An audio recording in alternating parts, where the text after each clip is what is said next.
আসসালামু আলাইকুম। এখন আমরা দেখব কিভাবে ইলেকট্রিসিটি বিল ক্যালকুলেটর অ্যাপটি দিয়ে সহজেই হাই ভোল্টেজ ক্যাটাগরির বিদ্যুৎ বিল হিসাব করা যায়। শুরুতে আমরা ইউটিলিটি সিলেক্ট করে নেব। এখানে আমি ডিপিডিসিকে সিলেক্ট করে নিচ্ছি। এরপর মেইন মিটারের বিদ্যুৎ বিল, এরপর হাই ভোল্টেজ বিদ্যুৎ বিল, এরপরে আমি ট্যারিফ সিলেক্ট করে নেব এবং আপনার কাছে তখন দুইটি অপশন শো হবে। একটি হচ্ছে ফ্ল্যাট বিদ্যুৎ বিল, অপরটি হচ্ছে পিক অফ পিক বিল। তো এই জিনিসটা ক্লিয়ার করা যাক। আপনাদের বিলে যদি শুধুমাত্র দুইটি রিডিং থাকে, অর্থাৎ বর্তমান রিডিং এবং পূর্ববর্তী রিডিং, তবে আপনি ফ্ল্যাট টাইপ সিলেক্ট করবেন, অর্থাৎ ফ্ল্যাট বিদ্যুৎ বিল সিলেক্ট করবেন। আর আপনার বিলে যদি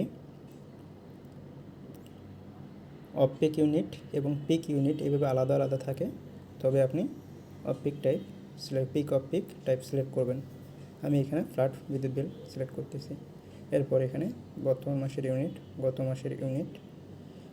এখানে একটা বিষয় দেখতে হবে, সেটি হচ্ছে সর্বনিম্ন লোড এখানে হচ্ছে আমার 5000 কিলোওয়াট, মানে অবশ্যই 5000 কিলোওয়াটের উপরে আপনার লোডটি হতে হবে, তবে আপনি হাই ভোল্টেজ ক্যাটাগরির অন্তর্ভুক্ত হবেন। আপনি যদি এখানে 5000-এর নিচে দেন, সেক্ষেত্রে আপনাকে ইরর শো করবে। আরেকটি থাকে পাওয়ার ফ্যাক্টর। পাওয়ার ফ্যাক্টর অবশ্যই আপনাকে ইনপুট দিতে হবে। পাওয়ার ফ্যাক্টরটা এরকম থাকবে, আপনারা দেখে ইনপুট দেবেন। আমি এখানে 85 দিচ্ছি।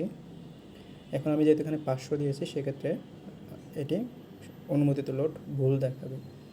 তার মানে 5000 অবশ্যই আমাকে দিতে হবে। যখন আমি 5000 উপরে দিব বা 5000 দিব, তখনই এটি আমাকে বিদ্যুৎ বিল হিসাব করে দেবে।